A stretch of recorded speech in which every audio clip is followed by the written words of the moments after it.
हुए कमजोर ये इतने सनम की बेवफाई से कि चींटी खींच ले जाती है इनको चारपाई से। हुए कमजोर ये इतने सनम की बेवफाई से कि चींटी खींच ले जाती है इनको चारपाई से। कोई कहता है हरियाणा, कोई यूपी बताता है, मगर लगता है निकले हैं हड़प्पा की खुदाई से।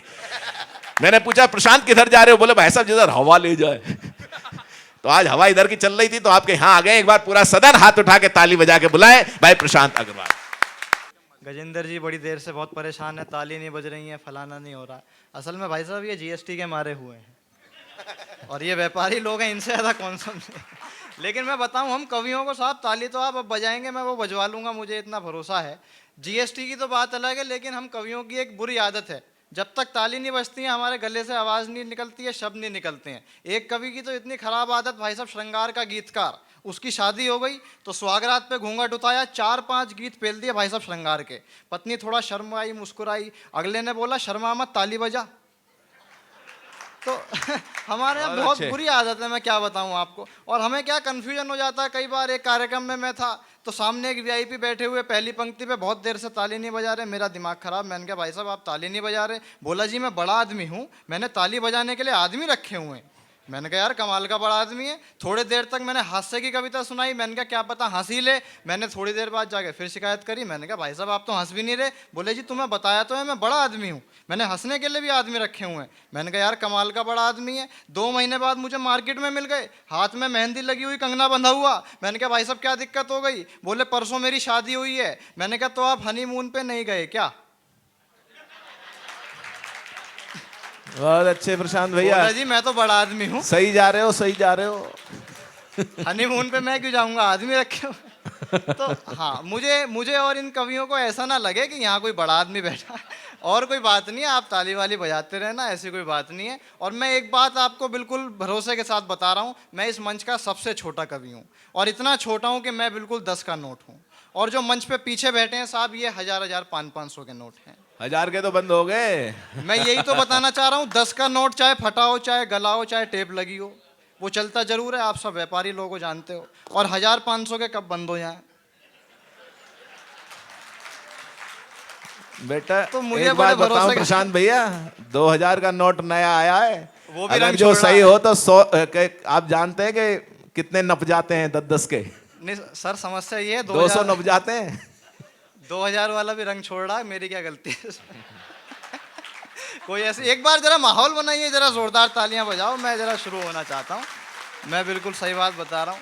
गजेंद्र जी हमारे बीच में अंतर्राष्ट्रीय कवि उपस्थित हैं, मेरे बारे में बहुत सारी बात बताई। एक बात मैं सर गुस्ताखी कर रहा हूँ, एक बात आपके विषय में भी बताना चाहता हूँ। बता दो। वो तो मुझे अंतर्राष्ट्रीय कवि हैं साहब, मैं जब भी इन्हें फ़ोन करता हूँ हमेशा मुझे विदेश में मिलते हैं। मैंने 1 साल पहले फ़ोन किया, मैंने कहा भाई साहब कहाँ हो? बोले अमेरिका में हूँ। मैंने कहा क्या कर रहे हो? बोले कवि सम्मेलन है। मैं बोले पूछ तू कहाँ है? मैंने कहा मैं तो दिल्ली में हूँ। मैंने दूसरी बार फ़ोन किया 3 महीने बाद, मैंने कहा भाई साहब कहाँ हो? बोले अमेरिका में हूँ। मैंने कहा कवि, बोले कहाँ क्या कर रहे हो? बोले कवि सम्मेलन है। मैंने कहा यार बढ़िया, बधाइयाँ। तीसरी बार फ़ोन किया, मैंने कहा भाई साहब कहाँ हो? बोले स्विट्जरलैंड में हूँ। मैंने कहा वहाँ क्या कर रहे हो? बोले कवि सम्मेलन है। मेरा दिमाग ख़राब हो गया भाई साहब, मैं इनके घर पहुँच गया। बाहर जाके मैंने घंटी बजाई, इनका बेटा निकल के बाहर आया। मैंने कहा बेटा पापा कहाँ हैं? बोले जी घर पे अंदर हैं, मम्मी के साथ बर्तन मांज रहे हैं। भाई साहब तालियां तो अब आएंगी। मैंने वहीं खड़े खड़े फ़ोन लगाया, अभी रोकना जरा। मैंने वहीं खड़े खड़े फ़ोन लगाया, मैंने कहा भाई साहब कहाँ हो? बोले कनाडा में हूँ। मेरे से पूछने लगे तू कहाँ है? मैंने कहा बाहर आओ, कनाडा के दरवाजे पे खड़ा हूँ। प्रशांत, और तालियां तो अगली बात पे बजेंगी। प्रशांत बेटा तुमने ये तीर अंधेरे में मारा है, तुमको पता नहीं बंदा अब तक अटल जी की तरह कुंवारा है। नहीं, मैं अंधेरे में तो सर, अंधेरे में तो दिल्ली वाले मार गए, केजरीवाल जी 5 साल से मजा ले। ऐसी कोई बात नहीं है, लेकिन हालत आपकी भी ज़्यादा अच्छी नहीं है। मैं तो जानता हूँ अतुल जैन जी बैठे हैं और तो अतुल गर्ग साहब बैठे हैं, मोदी जी की सेना के एक अहम सिपाही हैं, लेकिन मोदी जी साहब देश के बड़े नेता हैं। मैं आपको बिल्कुल सही बता रहा हूँ, इतने होशियार नेता हैं, जहाँ भी जाते हैं अपने साथ मुरली मनोहर जोशी और लाल कृष्ण आडवाणी को जरूर ले जाते हैं और ले जा करके उनको सामने वाली पहली पंक्ति में बिठा देते हैं, खुद मंच पे आ जाते हैं, मेरी तरह भाषण देते हैं और एक बात जरूर बोलते हैं कि आज मैं जहाँ कहीं भी हूँ इन दोनों की वजह से। और साहब समझ में आ जाए तो अगली बात पे तालियां आए कि मैं आज जहाँ कहीं भी हूँ इन दोनों की वजह से हूँ और ये दोनों आज जहाँ कहीं भी हैं। बहुत अच्छे, क्या बात है। मैं बिल्कुल सही बता रहा हूँ। देखो मैं भगवान कसम आज तक झूठ नहीं बोला, मैं बिल्कुल सही बता रहा हूँ, भगवान कसम।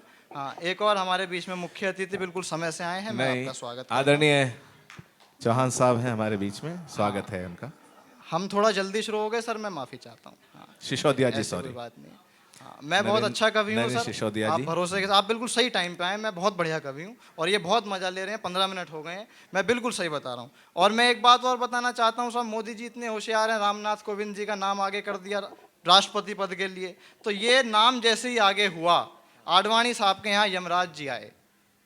और व्यंग कर रहा हूँ, उधार लेता हूँ अरुण जेमनी जी की एक टिप्पणी और व्यंग कर रहा हूँ। अरुण जेमनी जी ने कहा कि यमराज जी आए और आडवाणी जी से एक बात कही, उसमें कितना बड़ा व्यंग है आप समझ जाएंगे, तो गाजियाबाद के श्रोता होने का मुझे प्रमाण देना। उन्होंने, यमराज ने आडवाणी जी से कहा कि अब चलें या और कोई बहाना रह रहा है। तो मैं बिल्कुल सही बता रहा हूँ, देखो ऐसी कोई बात नहीं है। आप ताली वाली बजाते रहना, ऐसी कोई बात नहीं है। वो सर में भाजपा की सरकार चल रही है साहब, तो उन्होंने एक स्कीम निकाली कि जिनके यहाँ भी 4 बच्चों से अधिक होंगे उनको हिंदुस्तान की सरकार सब्सिडी देगी। सुना था ना आपने सर ये? तो जैसे ये स्कीम आई तो एक सरकारी कर्मचारी था, उसने अपने कागज में 4 बच्चे लिखवा दिए। तो उसका सीनियर था, उसका बॉस, उसने कहा भाई भ्रष्टाचार का जमाना है, तुझे तमीज नहीं है, 4 बच्चे लिखवा दिए, कम से कम 6 तो लिखवाता, 8 तो मैंने लिखवा रखे हैं। अब उसका कर्मचारी का दिमाग खराब भाई साहब, और उसके जवाब पे आपको मजा आ जाए तो जरा एक बार शुरू करना फिर मुझे दोबारा से। बॉस ने कहा यार तुझे शर्म नहीं आती, भ्रष्टाचार का जमाना है, 4 बच्चे लिखवा दिए, कम से कम 6 तो लिखवाता, 8 तो मैंने लिखवा रखे हैं। कर्मचारी बोला साहब आपका कौन मुकाबला करेगा, आप शादीशुदा भी तो हो। बहुत अच्छे।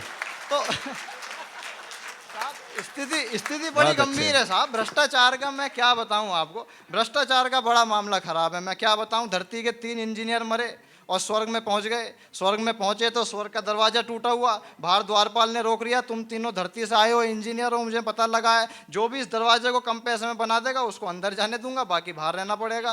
पहला इंजीनियर भाई साहब अमेरिका का था, उससे पूछा गया भाई तू कितने में बना देगा, बोला जी 12,000 लगेंगे। बोला 12,000 कहाँ बात के, बोला जी 4,000 का मटेरियल, 4,000 की लेबर, 4,000 मेरे मुनाफे के। दूसरा चाइना का था, उससे पूछा गया तू कितने में बना देगा, बोला जी 9,000 लगेंगे। बोले यार 9,000 कहाँ बात के, बोला जी 3,000 का मटेरियल, 3,000 की लेबर, 3,000 मेरे मुनाफे के। चौथा इंजीनियर, तीसरा इंजीनियर भाई साहब भारत का था, उससे पूछा गया भाई तू कितने में बना देगा, बोला जी 29,000 लगेंगे। भाई साहब दिमाग खराब द्वारपाल का, बोला यार अमेरिका वाला 12,000 में बना रहा है, चाइना वाला 9,000 में बना रहा है, तुझे 29,000 कहाँ बात के चाहिए। अब भारत के इंजीनियर पे अगर आपको जवाब पे मजा आ जाए तो भ्रष्टाचार के सम्मान में एक बार तालियां बजाना। उसने कहा जी एक बात सुनो, आप मेरे नाम पे दरवाजा बनाने का ठेका छुटवाओगे, इसके लिए 10,000 तो आपके और मेरे नाम पे ठेका छुटेगा, 10,000 मेरे, बाकी 9,000 दे देंगे चाइना वाले को, ये दरवाजा बना के दे देगा। तो मैं बिल्कुल सही बता रहा हूँ। हाँ, कोई ऐसी टेंशन मत लेना, मैं लोड लेने की बिल्कुल बात नहीं करूँगा, लोड आप पे पहले ही है, मोदी जी ने बतेरा दे रखा है, मैं आपके दर्द से वाकिफ़ हूँ, ऐसी कोई बात नहीं है। हाँ भाई साहब आप जहाँ भी हो जल्दी से बैठ जाओ। हाँ, बहुत देर से आप घूम रहे हो। हाँ, भगवान ने खड़े होने के लिए पैर दिए हैं, बैठने के लिए भी कुछ दिया है। हाँ, बैठ जाओ आप, ऐसी कोई बात नहीं है। मंच पे बड़े बड़े कवि उपस्थित हैं साहब, विष्णु सक्सेना जी उपस्थित हैं, यश भारती उत्तर प्रदेश का सर्वोच्च सम्मान उनको प्राप्त है। विष्णु सक्सेना जी हमारे बीच में है, मैं उनका सानिध्य में काव्य पाठ कर रहा हूँ, मेरे लिए बड़ी बात है। कुंवर बेचैन जी बैठे हैं, जिनके अंडर में मैं समझता हूँ 30 से 35 लोग PhD कर चुके हैं, मेरे लिए बड़ी बात है, मैं उनके सम्मान में आप चाहता हूँ एक बार ज़ोरदार तालियाँ बजा दीजिए। मैं शुरू होना चाहता हूँ। विष्णु सक्सेना जी आज से 3 साल पहले, नहीं मैं ज़्यादा देर तक ना हंसी के बिना आपको रखूँगा ही नहीं, एक बात आप बिल्कुल भरोसे के साथ समझ लीजिए। 3 साल पहले जब मैंने कविता से जुड़ना शुरू किया तो विष्णु सक्सेना जी का नाम बहुत था कविता में, मैं उनके पास पहुंच गया, मैंने कहा दादा आपका बहुत नाम सुना है, आपकी कोई किताब आई हो तो मुझे दे दो, मैं उसको पढ़ करके कविता लिखना सीखना चाहता हूँ। बोले बिल्कुल दूंगा, अब तक किस किस की पढ़ ली पहले ये बता। मैंने कहा जी काका हाथरसी की पढ़ी थी, उनकी मृत्यु हो गई। मैंने कहा जी दुष्यंत कुमार त्यागी की भी पढ़ी थी, वो भी निकल लिए। मैंने कहा जी हरिवंश राय बच्चन की पढ़ी थी, वो भी चल बसे, अब इनका ब्लड प्रेशर बढ़ गया, बोले ये तो मरवाएगा मेरी किताब पढ़ के। भाई साहब इनकी होशियारी पे दाद देना, अपने कमरे में गए चुपचाप, बड़ी एक साफ सुथरी सी किताब निकाल के लाए, मेरे हाथ में दी, बोले ये मेरी पत्नी की नई किताब आई है, इसे पढ़ियो। बहुत अच्छे, क्या बात है। मैं बिल्कुल सही बता रहा हूँ, भगवान कसम झूठ आज तक नहीं बोला, भगवान की कसम खा रहा हूँ। और जब यहाँ अतुल गर्ग जी बैठे हैं तो मैं झूठ क्यों बोलूँ? नहीं नहीं नहीं, मतलब आप गलत समझ रहे हैं। नहीं नहीं, वो बड़े लोग हैं, उनके सामने झूठ नहीं बोलना चाहिए, मैं ये आपको समझाना चाहता हूँ। बहुत अच्छा पढ़ रहे हो प्रशांत, क्या बात है। हाँ हाँ कोई बात नहीं, आप लगे रहो। आंटी जी आप बैठ जाइए, हाँ जहाँ कहीं भी। बलजीत कौर जी भी हैं मंच पे। आप थोड़ा सा स्थान ले लीजिए, मुझे थोड़ा जब भी कोलाहल होता है ना मुझे थोड़ा डिस्टरबेंस हो जाता है और कुछ नहीं है। आइए, आप बड़े लोग हैं, लोहे के व्यापारी हैं। एक टिप्पणी से अपनी बात शुरू करता हूं। एक बार एक लोहे के हथौड़े ने एक लोहे की चाबी से प्रश्न किया। मैं बहुत देर तक आपको हंसा सकता हूं, लेकिन चाहता हूं जितना समय मुझे दिया गया है, कवियों की फेहरिस्त लंबी है, 9 बजे आप सबको खाना खाना है, 1.5 घंटे में 6 कवि निपटाने हैं। मैं 15 मिनट में 7 मिनट ले चुका हूं, 8 मिनट बचे हुए हैं और मैं निवेदन कर रहा हूं, एक टिप्पणी आपके बीच में रखता हूं। एक बार एक लोहे के हथौड़े ने एक लोहे की चाबी से प्रश्न किया कि ए चाबी, तू आकार में भी मुझसे छोटी है, तेरे में लोहा भी मुझसे कम लगा हुआ है और तेरे में ताकत भी मुझसे कम है, लेकिन एक ताले को जितनी सरलता से, जितनी आसानी से तू खोल देती है, उसकी आसानी से मैं नहीं खोल पाता, इसका क्या कारण है? तो चाबी ने मित्रों मुस्कुराते हुए उत्तर दिया कि ए हथौड़े, तू ताले को खोलने के लिए उस पर आक्रोश में आकर, गुस्से में आकर उसकी ऊपरी सतह पर वार करता है और उसकी ऊपरी सतह को मात्र स्पर्श करता है,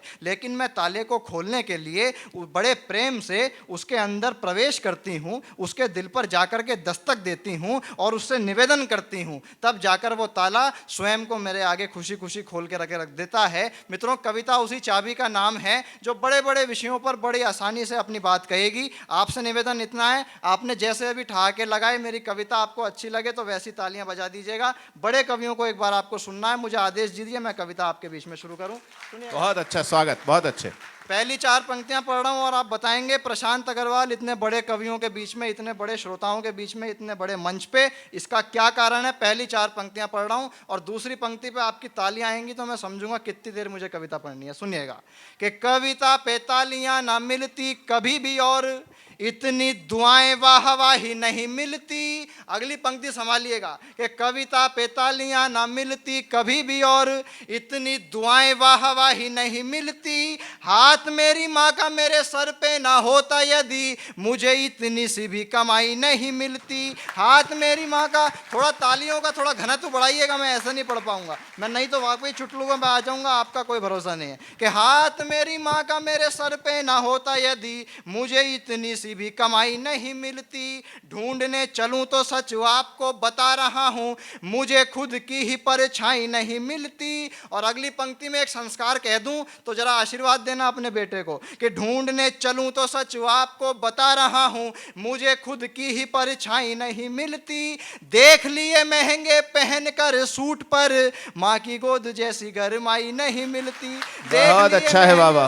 पहनकर सूट पर माँ की गोद जैसी गरमाई नहीं मिलती। मित्रों, आज कवियों के लिहाज से तो मंच बहुत बड़ा है, लेकिन श्रोताओं में भी आज देश की एक बहुत बड़ी ख्याति प्राप्त कवियत्री बैठी हैं, इसलिए मैं जानता हूँ आज श्रोताओं का क्या स्तर है। अंजू जैन जी जब बैठी हों तो मुझे पता है मुझे क्या कविता पढ़नी है और मैं शुक्रगुजार हूँ अतुल जैन जी ने मुझे इस लायक समझा। लेकिन सर एक बात आप जानते हैं कि कुछ तो मजबूरियाँ रही होंगी, यूं ही कोई बेवफा नहीं होता, कुछ विषम परिस्थितियों के चलते कभी कभी कोई हादसे हो जाते हैं, लेकिन बच्चा समझ के आप मुझे मार्गदर्शन देते रहिएगा, मैं निवेदन ये करता हूं। और सब जब इतने बड़े लोग हम जैसे छोटे लोगों को अपना आशीर्वाद देते हैं, तब मैं चाहता हूं 4 पंक्तियां इन बड़े लोगों के सम्मान में पढ़ूं कि जहां से प्यार मिलता है वहीं से जुड़ के रहते हैं, जहां से प्यार मिलता है वहीं से जुड़ के रहते हैं, हमेशा लगता है ऐसा हम ही से जुड़ के रहते हैं। और भले ही आसमां से भी बड़ा कद इनका है, लेकिन ये ऐसे शख्स हैं जो कि जमीन से जुड़ के रहते हैं। बहुत अच्छा है, क्या बात है। मैं शुक्रगुजार हूं, आप सबका सानिध्य मुझे मिलता है। मैं 4 पंक्तियां और पढ़ना चाहता हूं और जैसा कि अतुल जी ने बताया था, मैं देश प्रेम की भी बात करता हूं। पहली 4 पंक्तियां पढ़ रहा हूं और देखता हूं देश प्रेम को थोड़ा जागृत कीजिएगा। जिन लोगों की वजह से हिंदुस्तान में हम सुरक्षित रूप से ये कार्यक्रम मना पा रहे हैं, मैं एक बार अवसर हुआ उनके बीच जाकर, देश के सैनिकों के बीच जाकर मैंने काव्य पाठ किया। उनसे एक प्रश्न मैंने पूछा, मैंने कहा जी आप देश की निस्वार्थ भाव से 24 घंटे सेवा करते हो, लेकिन हर इंसान की अपनी कोई ना कोई व्यक्तिगत इच्छा जरूर होती है, आपकी अपनी क्या व्यक्तिगत इच्छा है? जब मैंने उनसे ये प्रश्न पूछा तो उन्होंने मुझे जो जवाब दिया, मैंने उस पर एक छंद लिखा। आपको लगे उनके जवाब का उनकी इच्छा का सम्मान होना चाहिए। तो मेरे छंद को जरा नवाज स्वागत, दीजिएगा, स्वागत तालियों भैया, से वाह, निवेदन वाह, कर रहा हूं। क्या एक सैनिक ने अपनी इच्छा बताई कि भारत की शान को बिगाड़ने में जो लगा हो, एक बार हमें वो लफंगा मिल जाए बस। क्या मांगता है हिंदुस्तान का सैनिक कि भारत की शान को बिगाड़ने में जो लगा हो, एक बार हमें वो लफंगा मिल जाए बस। दाल रोटी मिलती रहे सदा ही जीवन में, पानी पीने के लिए माँ गंगा मिल जाए बस। अभी चौथी पंक्ति पे बजाइएगा सामूहिक रूप से। दाल रोटी मिलती रहे सदा ही जीवन में। हाँ, मैं मेहनत कर रहा हूँ, तुम पानी फेर लो। हाँ, ये पिचकारी बाद में यार। हाँ, थोड़ा जो भी इनके हाँ। पिताजी हैं, माँ बाप हैं, ऐसा तो नहीं है इनको यहाँ छोड़ के वो चले गए घर पे स्वतंत्रता दिवस मनाने। हाँ, थोड़ा सा बिठा लो यार जरा। हाँ, देखो मुझे मेरा कुछ पता नहीं है, मैं कहाँ से शुरू कर दूँ, तो मुझे जो भी हाँ। लिखेगा मैं बिल्कुल सही बता रहा हूँ। दोबारा जुड़िएगा, निवेदन कर रहा हूँ, बहुत अच्छा छंद पढ़ रहा हूँ, आप लोग अच्छी तालियां दीजिएगा कि भारत की शान को बिगाड़ने में जो लगा हो, एक बार हमें वो लफंगा मिल जाए बस। दाल रोटी मिलती रहे सदा ही जीवन में, पानी पीने के लिए माँ गंगा मिल जाए बस। केवल एक दाल रोटी मिलती रहे सदा ही जीवन में, पानी पीने के लिए माँ गंगा मिल जाए बस। गाड़ियों की बंगलों की चाहत नहीं है कोई, अंतिम विदाई को पतंगा मिल जाए बस। और आखिरी इच्छा उनकी संभालिएगा कि गाड़ियों की बंगलों की चाहत नहीं है कोई, अंतिम विदाई को पतंगा मिल जाए बस। केवल एक है तमन्ना जीवन की ये हमारे, मरने पे हमको तिरंगा मिल जाए बस। केवल एक है तमन्ना बहुत अच्छे, क्या बात है, वाह वाह जीवन की ये वाह। हमारे, मरने पे हमको तिरंगा मिल जाए बस। चार पंक्तियां पढ़ता हूं। हिंदुस्तान का पराक्रम क्या है, हिंदुस्तान का शौर्य क्या है, आप लोगों को गर्व हो तो एक बार जरा दोबारा हाथ खोलिएगा कि भारत की ब्रज हाथ में हमारे, ब्रज खंड हो प्रचंड आज, इसे कोई भूल से भी माने बालूका नहीं। क्या है हिंदुस्तान का इतिहास, क्या है हमारा शौर्य कि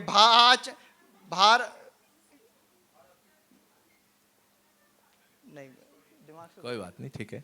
कि हाथ में हमारे ब्रज खंड हो प्रचंड आज, इसे कोई भूल से भी माने बालूका नहीं। रोकना तो चाहा इसे कितने धुरंधरों ने, रथ ये हमारा पर किसी से रुका नहीं। 65-71 में जिसने चटाई धूल, वही बल बाजुओं में अभी है चुका नहीं। और लाख विपरीत परिस्थितियों के बावजूद मेरा ये तिरंगा आज तक भी झुका नहीं। लाख विपरीत परिस्थितियों अच्छे, के वाह, वाह, वाह। बावजूद मेरा ये तिरंगा आज तक भी झुका नहीं, मेरा ये तिरंगा आज तक भी झुका नहीं। 11 मिनट हो चुके हैं, 4 मिनट और खर्च करता हूं और निवेदन करना चाहता हूं। एक वो गीत मैं आज जिसको नए मंचों पर पढ़ रहा हूं, एक गीत मैं पढ़ना चाहता हूं। मेरे बारे में बताया गया, इंजीनियरिंग के बाद 6 महीने से मैं बेंगलोर चेन्नई रहता हूं अपने कंपनी के प्रोजेक्ट की वजह से। 2000 किलोमीटर जब मैं अपने कंपनी के काम से गया, नौकरी की वजह से गया, तो वहाँ जाकर के मैंने कुछ कमियाँ अनुभव की। निवेदन करूंगा सर, ये थोड़ा सा कोलाहल, मेरा तो कुछ नहीं है, लेकिन बाकी जो बड़े कवि हैं जिन पर ज़्यादा पैसा खर्च हुआ है, कहीं ना कहीं पैसे वसूलने में आप लोग कमी कर दोगे थोड़ा सा इनको। हाँ, मैं जो गीत पढ़ने चाह रहा हूँ वो खो जाएगा। पीड़ा सार्वजनिक करने की बात थोड़ी है। हाँ, थोड़ा सा। हाँ, आप भी फोटो आप बड़ी देर से खींच रहे हो।